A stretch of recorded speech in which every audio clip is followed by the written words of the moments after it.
Yeah, I'm ready. Ready. Okay, here we go. Okay, so because it's January of 2024, two of our teammates and myself of the LBL mission are presenting this Q1 update. So it's basically a year in review for 2023 and a look ahead at 2024 for Q1, in addition to the full year of 2024. So thanks for watching. And just to be clear, our new team, we started in 2023, which you'll learn more about. So we hope that this encourages you if you haven't had teammates yet, or if you feel like you're not where you quote unquote should be in business. I hope this will really give you a realistic view as what you can expect if you want a business that lasts. So we'll just look at the agenda here. We got 6 items, 5 we're actually going to talk about. So actually, I realized I don't think I did this correctly. I think there's a mistake because I typed over this. So whoops, we're just going to skip this. Okay, right there. Yeah. Okay. A look at 2023. So in 2023, before the team, I was working by myself, and that was when I had taken like a 2-year break away from business entirely. It's when I moved off grid. I moved off grid about 2021. And so for 2 years, I was off social media. I wasn't looking for clients. I had also been really discouraged because I was burned by a client. You know, it became this, I just became really overwhelmed and intimidated to work with people, if I'm honest. So I was able to land like a contract with a government organization where I helped them with a website, which is what I used to do before the Legacy Brand Leader Blueprint. StorySpeak Enterprises was a copywriting and consulting agency. And so I would build out websites, help people with copywriting and things like that. So in 2023, right after this contract, and when I started working for this organization, I realized like I felt more open to working with people again and knew I had to keep the mission going. So I prepaid 2023 tools for the entire year to set the business up for scaling in a way that wouldn't, so I wouldn't have to feel pressure to sell, meaning because it's just by myself, now I could build the back end structures and just focus on that without the added responsibility of selling. So there you have that. So that's what it means, prepaid for entire year. So tools, really, it's just the website. It's, what else was it? Website design tools like Canva, a lot of monthly subscriptions that basically I paid for a year in full to set us up for the year ahead. So yeah. Did you guys have any questions on this slide? Nope. No, Okay. you told us about, at least you told me about that. Yeah. Oops, let me go back one. Okay, so here were our 2023 milestones. Of course, it went completely different than I had imagined. Quick story. I think you guys know this. I'm not sure if I told you, Tasha and Saad, but before I put an ad out for interns, I was using this app called Acadium, and it was like the best deal I had found because it was like one person to help you for like 10 hours a week, or 2 people to help you for 10 hours a week for $2,500 a year. And I was like, oh, that's wonderful, you know? So I paid that, and it was just awful. Honestly, the service, I didn't really get good matches. Actually, that's how I met Uriel, one of our other teammates, and that was well, but you had to go through so many just to find one that fit well. And I realized that that service was more for people who like didn't know how to recruit and know how to put ads out and things. So I realized, wait, let me just try LinkedIn intern post. And within like 3 hours, I had 30 applications and like really good quality too. You know, really good quality people who cared about the mission. And that's how we added 13 interns. Those interns became teammates. Saad and Tasha are with us today on this presentation. and so these are the 6 that stuck with us, and we're able to commit beyond the internship. And I'm really provide their services. At the moment, we're honestly working on a back pay basis because we are a startup. It was known that, hey, we can't pay you until we have revenue coming in, you know? So because this is a new model, it's a new service, like everything's new that we're doing, it had to be built out first. So in 2023, the intention was to make that revenue. And as a solopreneur, I was totally naive in what that meant as a team. Like a lot of what I did by myself didn't work as a team. It wasn't efficient. And so I needed to update my systems even more and the processes. And we had to create something new together that would work. So Saad and Tasha will share more about their work in a minute, but here's the team takeover. This is what I call team takeover, when we create systems with the intention for like someone other than us, the solopreneur, to do them. So for me, that looked like social media engagement, design, content creation, editing, scheduling, publication. I still do that. I really enjoy it though. I'm not ready to give it up. And then so this, by the way, this is what phase 4 in the blueprint. So like how I build my business, I'm using the legacy brand leader blueprint as I go. And so this would be considered phase 4, where it's team takeover. Like, okay, now we're bringing in people to replace the business owner. So Saad, do you want to talk more about your social media engagement and what that looks like and where we started? Oops. Sure. Yeah, I was going to start like where we started. At first, we were not sure like that which social media platform to start with. I think it was Facebook for me at the start, and I was like, I was focusing on a specific niche, like trying to find farmers and ranchers. So especially startups and farmers. So I so it was more like trying new things out, like trying to find the specific people that I need to reach out. I think I found out that like if you search on Facebook, like if you type LLC, then mostly startups would show up. But after that, me and Caitlin realized that Facebook is not that good. Like LinkedIn was better for us for a for our model, so I moved on to LinkedIn. And after that, we also realized that we should not like focus on a specific group of people, Yeah. like just farmers or ranchers. Like we should not just people out just because of that. Like we should be more open minded, and we should Yeah. like give everyone a chance equally. Well, So now, do you mind if I speak to yeah, that a bit more? Because yeah, this is yeah, where yeah. organization came in. So, although we're building a business together, I think anyone who's watching this needs to understand that we're not just trying to do business as usual.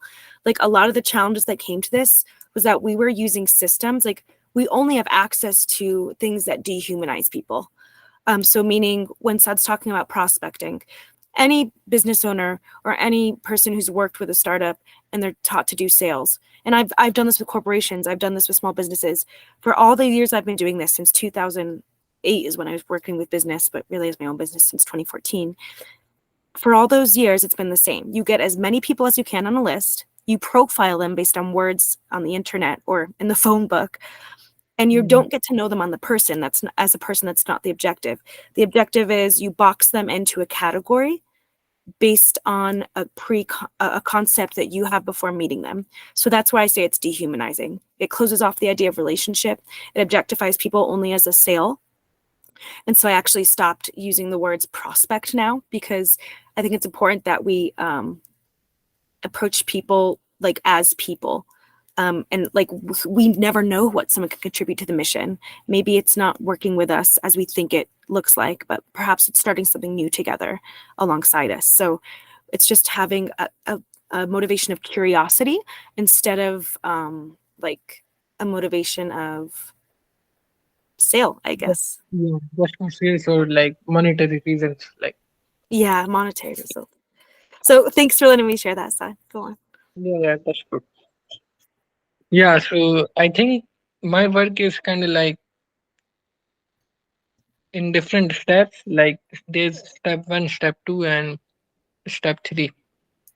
So for step one, it's mostly for me to just engage with people, like engage with their post activities, like comment, and just like just type small sentences, like congratulate them,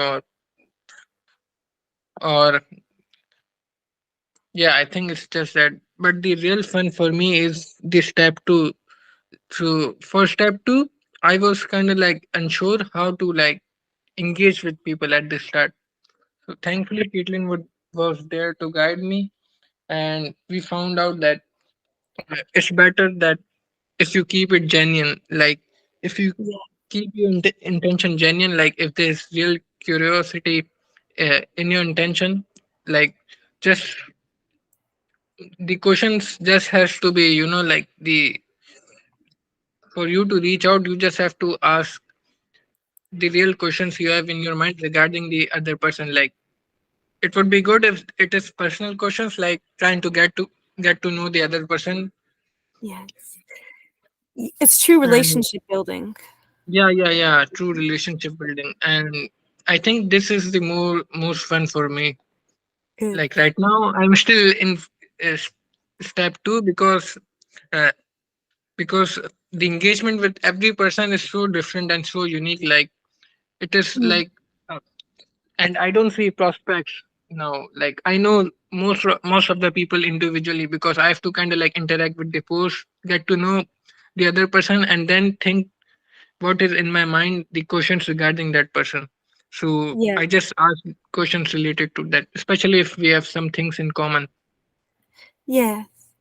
And one thing I want to share quick too, because I think it was pretty cool. So Saad, just so everyone knows, Saad is like Saad, you're like just a super kind human, like you check up on me to make sure I'm drinking water throughout the day. Like he's that kind of person. So for anyone who's watching or listening, um, how we came to this conclusion of like, wait, we're approaching this wrong. We should just have fun and be curious and just enjoy being human with each other. Like, it's because I met Saad's cousin once on a call, and I realized, okay, we have to have everyone feel like our cousin, like their family, and it should feel that comfortable working with each other. So the intent is let's develop that report, and there's no timeline on it. There's no set like hard lines.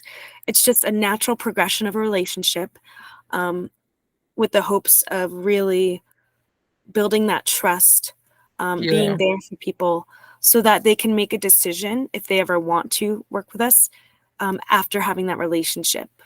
Um, so it's actually relationship first, business second. Business is like cherry on top, cool. But at the end of the day, if we could just be humans who look out for each other, and if our business processes can result in that, then that's like enough. you know.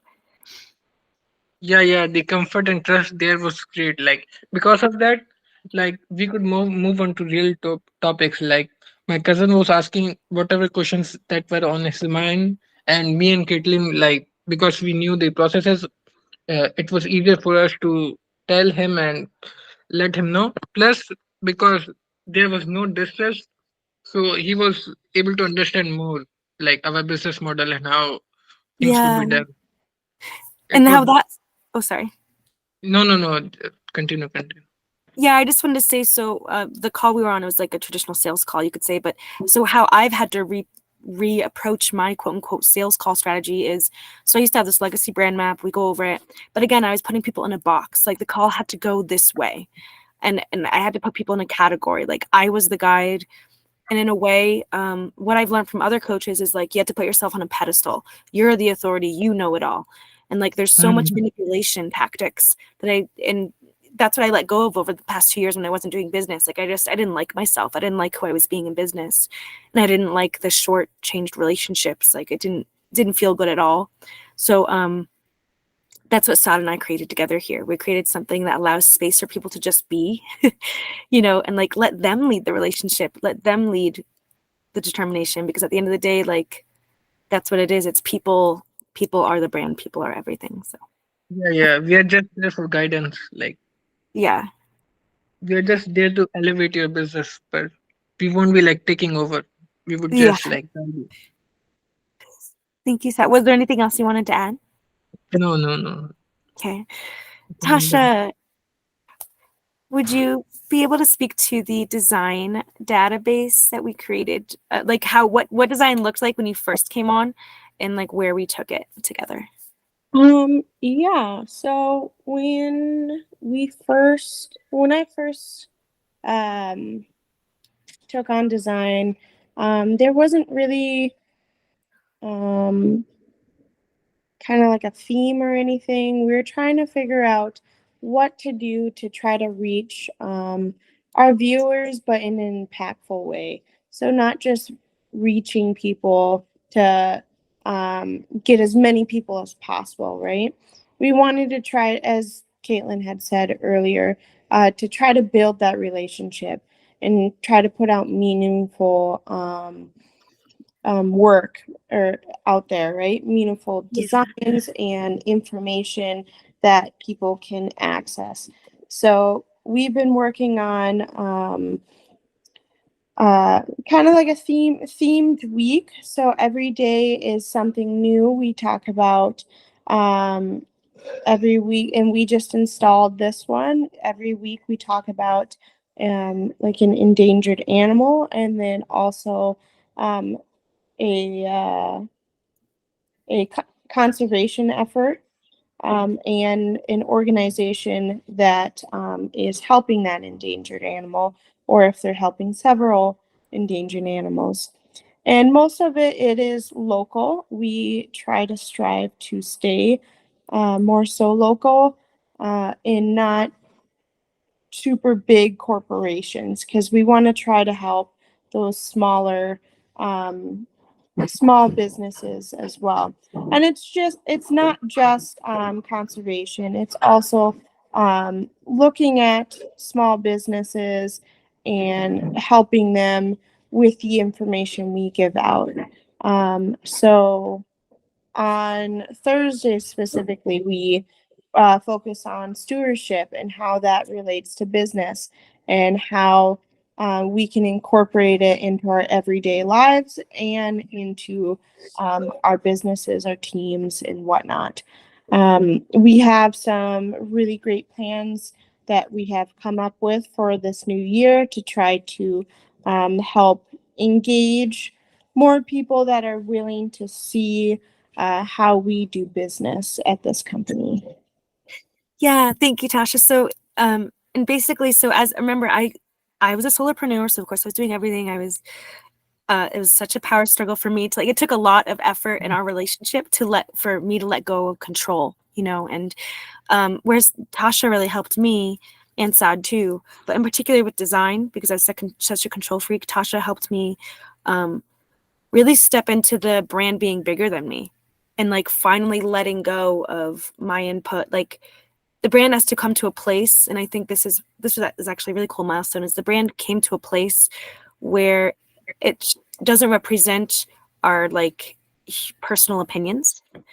It finally was being like an entity, um, because we have processes now for design even where it's not a feeling um, or an opinion that's determining the color or the designs we do. It's the brand entity that we developed together. So I already like had done the base work for that, because that's my specialty. But when you do it with a team, it's so you can actually see how much bias you have because you're working with other people now, And so if you can't come to a way of creating something new, uh, like without someone asking you what do you want, like we kind of have to gear each other, like redirect each other and say like, well, it's not about what we want anymore. It's about like what is precise according to the brand. So it's a new way to measure everything. And so um, the designs now reflect an experience that match the values of the brand. That's why on social media, if you come across any of our content, it's not going to be encouraging a consumption mindset. It's going to be encouraging stillness and presence, because that's what all of our services offer. We want intentional executives. So, um, so thank you. Like Tasha really helped us really step into that, and the whole symbology of the brand is like industry uniting with nature. Coexisting with it, harmonizing it instead of dominating it. So thanks, Tasha. Yep. And then the last one, I realized I also forgot to put Arabella on the slide. I'm so sorry, Arabella. Arabella took over the blog, and that was huge for me because the blog actually was a huge human engagement tool in the past. And I love writing, but I just like didn't have the energy for it anymore. So that's a part of content and publication that Arabella took over. And if anyone goes to her blog who's watching this, she just made it so much more vibrant, and it feels so much better. Again, really up-leveling that experience. So, okay. Oh, let's see. Yeah. So now we're already at like 20 minutes here. So I'll try to be quick with these last two slides. But so our 2024 KPIs. So because this is Q1, I'm just focusing on Q1 in this section, but let me go down to here. Okay, so this is the overall goal for our KPIs that we're focusing on, is because we are really fully moved over to a digital service now, a digital company. We're focusing on getting in front of people, and we're going to have to start ad spend. So the goal is to have an ad spend that results in 10% conversion rate, meaning non-paying subscribers. So we have like things you can sign up for, of course, to build that rapport. The LBL collab space, the well, that's the biggest one. Phase 1 is free, but so subscribers and whatever the ads are for, so we're going to be putting ads mostly not for the services directly, but to become a part of the community. So non-paying subscribers, that's what I mean. Yeah, I guess it is just the LBL collab space community. And then the goal with that is if we could just have a 1% conversion rate of purchases from that community, because within that community, we're going to have digital downloads at flat rates. We're going to have, people can get exclusive deals to the whole curriculum, to different phases of it. And so it's really like a special place for subscribers to get the most value and support. And I just want to say too that the LBL collab space, it's not your traditional online community. It is a community where you actually have to show up. We're going to have events, all different kinds. Some of them are not even business related, but again, just to like really humanize each other and be connected and be on this journey together and to learn how to live as collaborators. So you're going to be able to see what we're doing in real time, especially as we have a lot of campaigns coming up where we're going to collaborate with fundraisers and with nonprofits. And we just want to incite this publicly, like how can we brainstorm collaborating with small businesses in our communities? How can we start as small business owners and entrepreneurs making win-win scenarios where it's actually impacting the real world? This passion for me comes from I just see so many people doing great things, but they leave it on social media. And I think that's kind of an illusion. Like people think they're making so much impact, but it's just on social media and it's not hitting where it's needed most in the real world. So that's the goal of the LBL collab space. It's free to join. And the hope is from that's going to be resulting in like a downspout. People come in, maybe they'll just learn and maybe they'll just show up to connect, and that's okay. But if we could just have like the lowest conversion rate possible and still make, have enough revenue streams to make $320,000 a year or $80,000 per quarter, especially across proposals, that's the big money maker. So if you guys are like, whoa, that's a big number, it actually comes across. We have proposals, and I'm going to be making another video on this soon, but basically introducing the business plan of Legacy Brand Leader Blueprint and how it encompasses all industries. And so this is why we can achieve this. It's because we are cross industry, and so of course it's just scaling it in a way where we give quality service and we don't overload ourselves. But there's always room. We're always very careful about planning out additional roles to support clients and support anyone who works with us. Did you guys have any questions on this, Tasha or Saad? No. Okay. Like I know most of it. Yeah. Very well. Oh, and this is just new income streams 2024. This is basically everything we had in 2023 that we didn't get up. So I'll give you that. I think that's it. Thank you guys for watching. And I just encourage anyone who's watching this, like if you have any questions about literally anything about our business, please ask, because I want this to be teachable. And so you guys can see what it takes to lead something that's bigger than you. Thanks, Saad and Tasha, for being here. Just reach out to me. Oh yeah, reach out to Saad directly. You could see him on our website when it leads right. There's an introduction to our teammates on the homepage, and Saad is one of them. You go to his LinkedIn page, and then on our LinkedIn page, we also have a message. We have a contact form on our website. There's all different ways to get in contact with us.